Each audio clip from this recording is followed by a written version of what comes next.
नमस्कार दोस्तों, आप सबका स्वागत है हमारे इस नए वीडियो में। इस वीडियो में हम देखेंगे हमारे किसान भाई किस तरीके से कार्बन क्रेडिट को अर्न कर सकते हैं और किस तरीके से उनको बेच के अपना एडिशनल इनकम बना सकते हैं।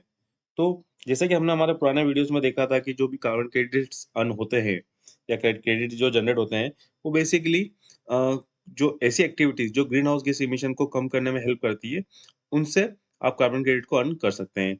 तो जो green house gas emission activities होती है, उनको बहुत तरीके से कम किया जा सकता है, जैसे कि हमने हमारे पुराने वीडियो में डिस्कस किया है। वो आपका इंडस्ट्री बेसिस पे हो सकता है, वो आपका नेचर बेसिस पे हो सकता है। तो जो नेचर बेसिस पे है, उसमें एक कैटेगरी है एग्रीकल्चर और एग्रीकल्चर के साथ-साथ हमारे पास दूसरा फॉरेस्ट्री हो गया, कोस्टल एरिया हो गया, अर्बन सिटी मैनेजमेंट हो गया। तो इस तरीके से काफ़ी सारी नेचर बेस्ड एक्टिविटीज़ भी होती है। तो उसमें एग्रीकल्चर एक काफ़ी इम्पोर्टेंट एक्टिविटी है। तो एग्रीकल्चर एक्टिविटी अगर हम यूज़ करते हैं हमको कार्बन क्रेडिट अर्न करने के लिए, तो अगर हम एक जस्ट थोड़ा-सा देखें कि उसके और क्या-क्या बेनिफिट हो सकते हैं अपार्ट फ्रॉम कार्बन क्रेडिट के, तो इससे हमको और ज़्यादा मोटिवेशन मिलता है कि हम एग्रीकल्चर एक्टिविटी में green house gas reduction projects को इम्प्लीमेंट करने के लिए। तो जो सबसे पहला हमारा एडवांटेज रहता है कि हाँ, ऑब्वियसली हमको एडिशनल इनकम हमारा जनरेट होता ही है कार्बन क्रेडिट हमको अगर हम अर्न करके उसको बेचते हैं तो। तो जो दूसरा हमारा एडवांटेज रहता है, वो रहता है हमारी जो मिट्टी है, उसकी हेल्थ इम्प्रूव हो जाती है। अगर हम सस्टेनेबल एग्रीकल्चर प्रैक्टिसेज़ को यूज़ करते हैं, तो हमारी जो मिट्टी की उर्वरक क्षमता है, वो काफ़ी बढ़ जाती है। अगर किसी मिट्टी की उर्वरक क्षमता बढ़ जाती है, तो ऑब्वियसली उसमें पानी की जो खपत है, वो काफ़ी कम हो जाती है, जिससे कि जो पानी के लिए जो हम एक्स्ट्रा पंपिंग कॉस्ट देते हैं या पंप लगाने पड़ते हैं, उनका भी हमारा सेविंग हो जाता है। और साथ ही साथ जो हमारा जो हमारा फूड जो ग्रो होता है उस मिट्टी में, वो काफ़ी अच्छी क्वालिटी का होता है और जैसे हम जानते हैं कि अभी ऑर्गेनिक जो फूड है, वो काफ़ी महँगा बिकता है as compare to normal food, तो उससे भी किसानों की एडिशनल इनकम हो जाती है। और जब जो सबसे आखिरी और सबसे अहम जो हमारा जो उसका बेनिफिट होता है, वो होता है कि जो हमारी नेक्स्ट जनरेशन आने वाली है, जैसे कि पिताजी के बाद उसके बेटे आने वाले हैं या फिर दादा के उनके पोते आने वाले हैं, तो उन लोगों के लिए वो ज़मीन फर्टाइल रहती है, उन लोगों के लिए वो ज़मीन उपजाऊ बनी रहती है। अगर हमने आज की रिक्वायरमेंट को मीट करने के लिए अनसस्टेनेबल प्रैक्टिसेज़ को अगर यूज़ किया, तो हो सकता है कि आने वाली हमारी जो जनरेशन है उनके लिए वो मिट्टी उतनी उर्वरक या उतनी वो उपजाऊ ना बचे। तो ये सब हमारे जो बहुत सारे की बेनिफिट्स है अपार्ट फ्रॉम के हम कार्बन क्रेडिट अर्न कर सकते हैं। तो अब हम ये देखें कि हमारे जो किसान भाई है वो किस तरीके से कार्बन क्रेडिट अर्न कर सकते हैं एग्रीकल्चर से। तो इसमें बेसिकली 2 कैटेगरी होती है कि हम पहले ऐसा प्रोजेक्ट लगाएँ या फिर ऐसी मेथड यूज़ करें जिससे कि हमारा जो ग्रीन हाउस गैस इमिशन है, वो कम हो जाए।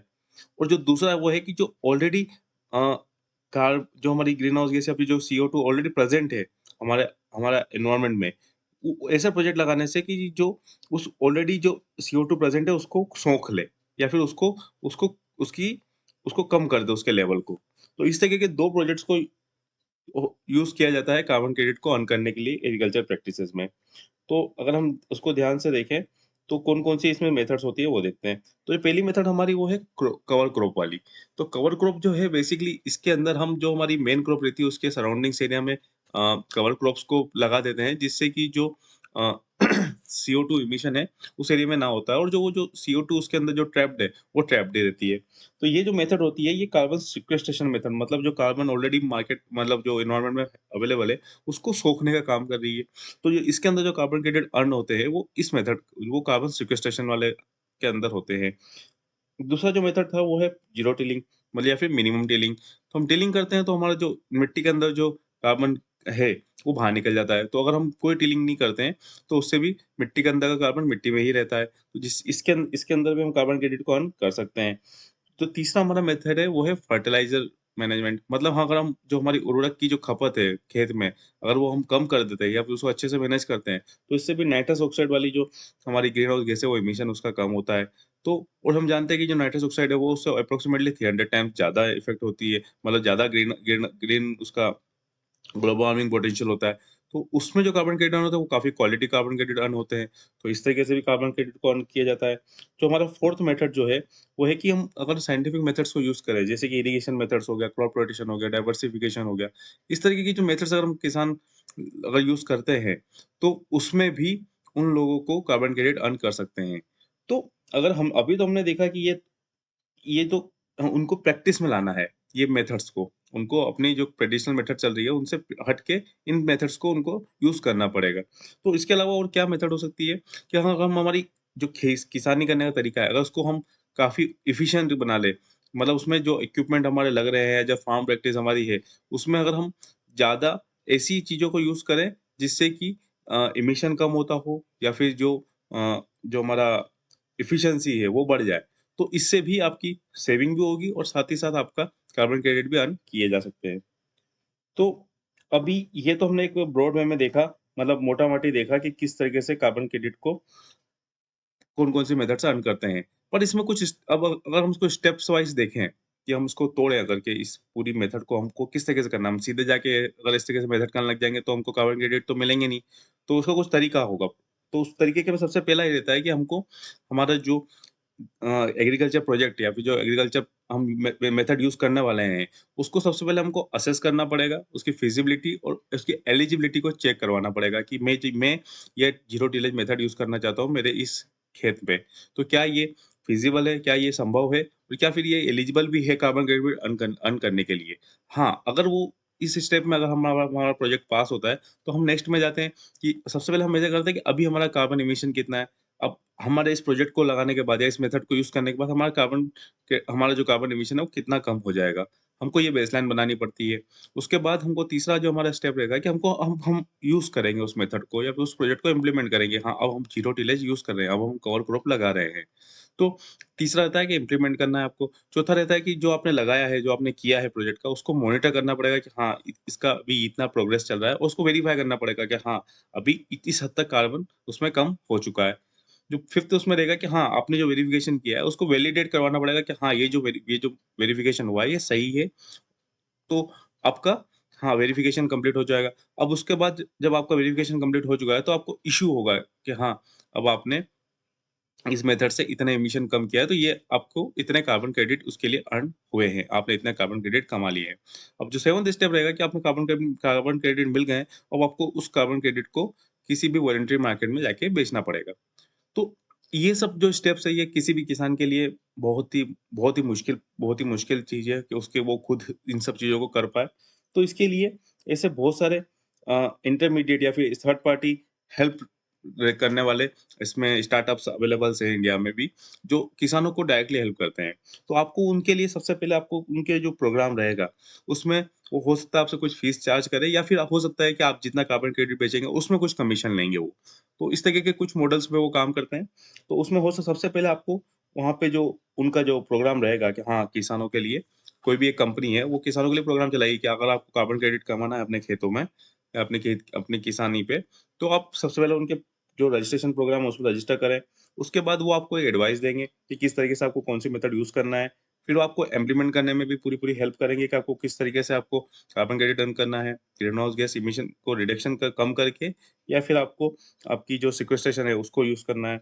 या उसके बाद जब आपका मेथड अप्लाई हो गया, आपने ये वेरिफिकेशन आपका सब कुछ वो कंपनी का काम रहता है, वो सब आपको उसमें सब वो हेल्प करता है आपको अच्छे से और फाइनली वो आपको वेरीफाई होने के बाद आपको कार्बन क्रेडिट का सर्टिफिकेट देता है। उसके बाद फिर वो ही जो कंपनी है, वो ही आपके उस क्रेडिट को अम, मार्केट में ले जाके ट्रेडिंग प्लेटफ़ॉर्म के थ्रू या फिर उनके पर्सनल कॉन्टैक्ट्स के थ्रू उसको किसी भी मार्केट में उसको बेचती है और जो भी उनका कमीशन है, वो काट के आपको प्रॉफ़िट देती है।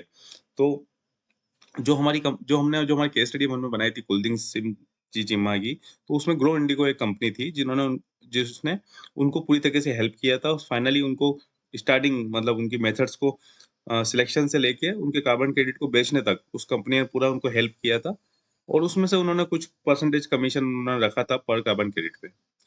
तो अगर हम देखें कि इसमें हम कितना कमा सकते हैं, अगर हमारे पास कितनी ज़मीन है।